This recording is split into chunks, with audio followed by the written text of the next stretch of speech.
النهاردة روتين يوم هادي في الأجازة من غير خطط كتير وتوتر كتير. أول حاجة عملتها لما صحيت فطرت، وطبعا انتوا عارفين فطاري لأن أنا ما بقدرش أفطر فطار تقيل، وفي نفس الوقت وجبة الفطار بالنسبة لي مهمة قوي. فطرت زبادي وسكر وعسل. كالعادة يعني أنا ما حبيتش أعمل فطار تقيل، وعملت فرابيه.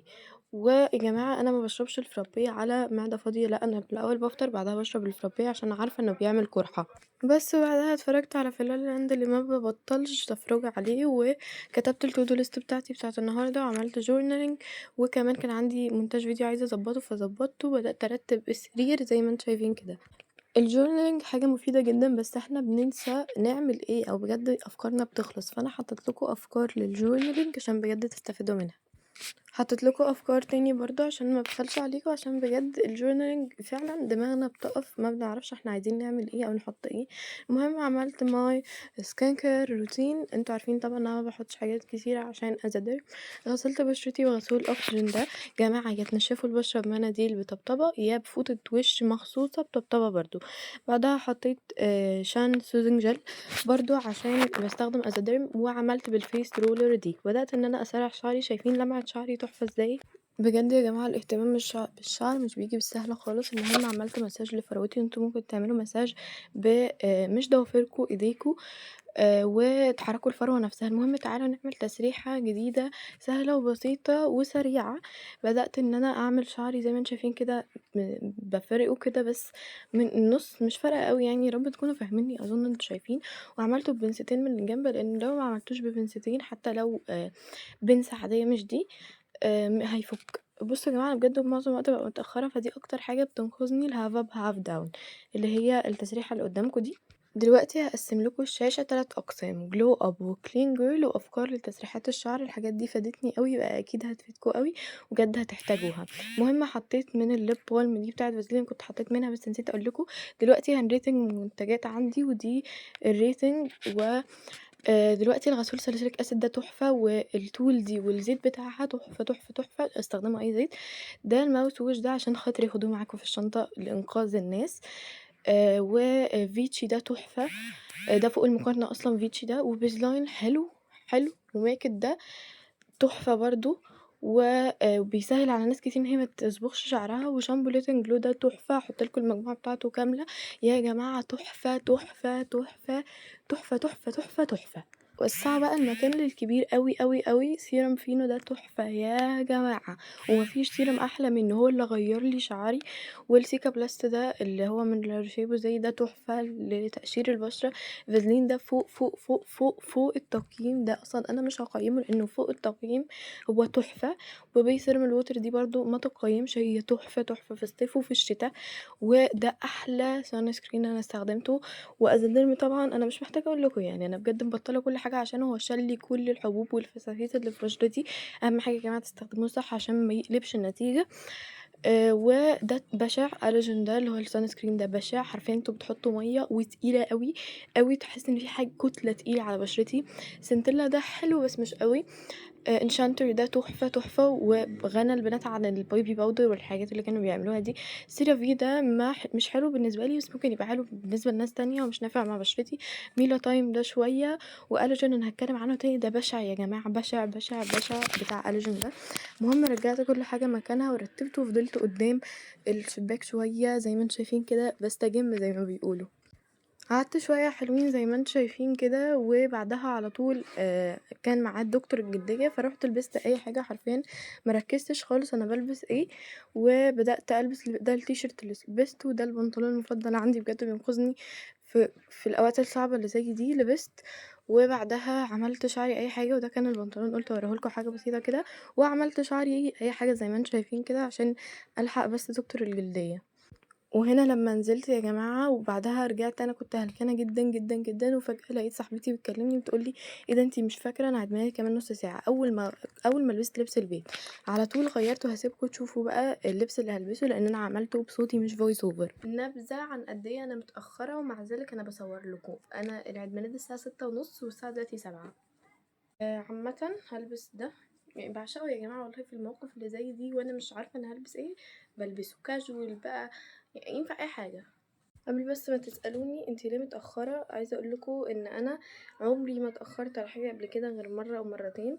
بس انا اصلا لسه حالا خليت بابا يقتنع ان هي قايلالي امبارح بالليل الساعة 4 تقريبا، فانا عرفت الساعة 4 يعني 4 بالليل الفجر.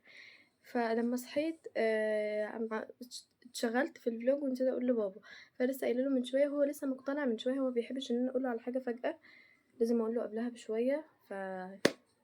وانا برغي معاكم انا لسه حرفيا شنطه وميك اب وشعري، وحتى ما لبستش البنطلون. رايحه البس البنطلون يا جماعه، ماشي انا لبست البنطلون هوريهولكم في الاخر. هعمل شعري حاليا بقى. شعري الاول ولا الميك اب؟ الميك اب ممكن في العربيه، يعني هننقذ شعري الاول، عايزين ننقذ ما يمكن انقاذه عشان انا بجد متاخره. فانا اهم حاجه عندي دلوقتي شعري والاكسسوارز وان انا اجهز الشنطه. مش عارفه، انا فجاه قررت ان انا عايزه البس الاكسسوارز الاول عشان هي بتاخد وقت اطول. مين قال كده؟ انا بقول لكم انا من حساباتي حسيت ان هي بتاخد وقت اطول. هل حساباتي دي انا واخداها من حد؟ لا، انا اللي مؤلفاها.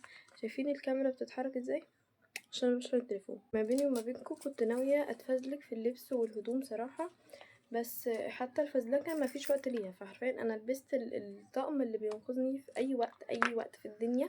اول ما اكون مش عارفه انا هلبس ايه بقوم البس بيرسينج. لا مش لابسه بيرسينج. هو ليه الكاميرا عماله تنزل يا جماعه وانا مقصره معاها في حاجه؟ استغفر عظيم يا رب. رفعتكم انتوا فوق عشان بجد مش فاضيه للكاميرا وحواراتها بجد بجد. لبست الاكسسوارز المعتاده اللي ما بتتغيرش طول ما انا مستعجله، هي ما بتتغيرش.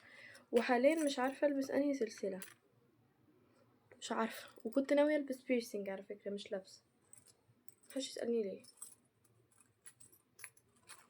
اقول لكم ايه، هلبس السلسله القصيره دي. نلبس سلسله قصيره ليه؟ لان السلسله الطويله بتحتاج كذا حاجه عشان اخليها طولها مظبوط، فهلبس دي وخلاص. ودي يا جماعه ورده البرسيم، تمام كده؟ دي ورده البرسيم، ده مش صليب، ده ورده البرسيم. كلنا اخوات عامه يعني، بس عشان في ناس بتعلق على الحوار ده جامد، فلا هي وردة البرسيم. يعني بجد تيك توك كله تقريبا بيتكلم على جات فتره تيك توك كله كان بيتكلم على الحوار ده. فلا هي انا بلبسها بنية وردة البرسيم. ده غير ان هي وردة البرسيم عامه يعني. محتار ما بين 700 حلقه، لا بجد 700 حلقه، يعني اعمل ايه؟ كنت محتاره ما بين 700 شنطه برضو، نفسي اعرف اشمعنى رقم 700. مهم يعني. ف مفيش وقت للتفكير، هاخد دي لايقه مش لايقه. هبقى اقول لكم واتس ان ماي باج في العربيه، ولو ما عرفتش فلما ارجع هبقى اقولها لكم، لانها بجد متاخره فوق كده اهو. لو سمحتوا يا حبايب قلبي عشان خاطري عشان خاطري اخرجوا بده معلش. ولو تعرفوا بعلبة ووتر وايبس، مش وايبس عادية عشان الالكحول اللي فيها، بجد اخرجوا بيها كمان عشان بجد احنا في الصيف. ويا ريت يعني سان سكرين، هتعب حضرتك معلش. سان سكرين سان سكرين وديودرنت. وايه تاني؟ اهو الفريش توك ده عشان خاطري انا. خلصت الشنطه وما تقوليليش الا على شفايفك عشان كنت بجرب ليب جلوس ما عجبنيش. اعمل تسريحه اشيل فيها الوسطى وما تبقاش هاف داون. اعمل ايه؟ شقلب وقلب خلاص، ما عادش فيه يعني خلاص. على فكره تسالوا قلعتي الخاتم ليه؟ عشان كنت بربط شعري وعشان الخاتم ما تعملش في شعري. هتقولي لابسه الخاتم هنا وهنا ليه؟ اقول لكم مش فاضيه خالص انقي. وده اللي كنت لابساهم المره الاخيره ليه؟ عشان برضو ما كنت متاخره ومش فاضيه انقي. كنتوا هتخلوني انسى حاجه من اهم الحاجات في الاكسسوارز يعني.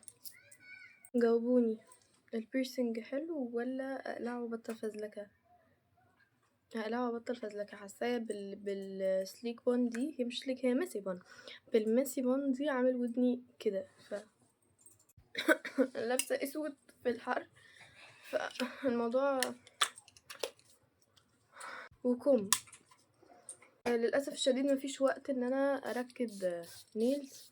كان نفسي والله العظيم، بس مفيش. محدش يقولي بتحطي برفيوم كتير ليه؟ بجد السؤال ده غبي قوي.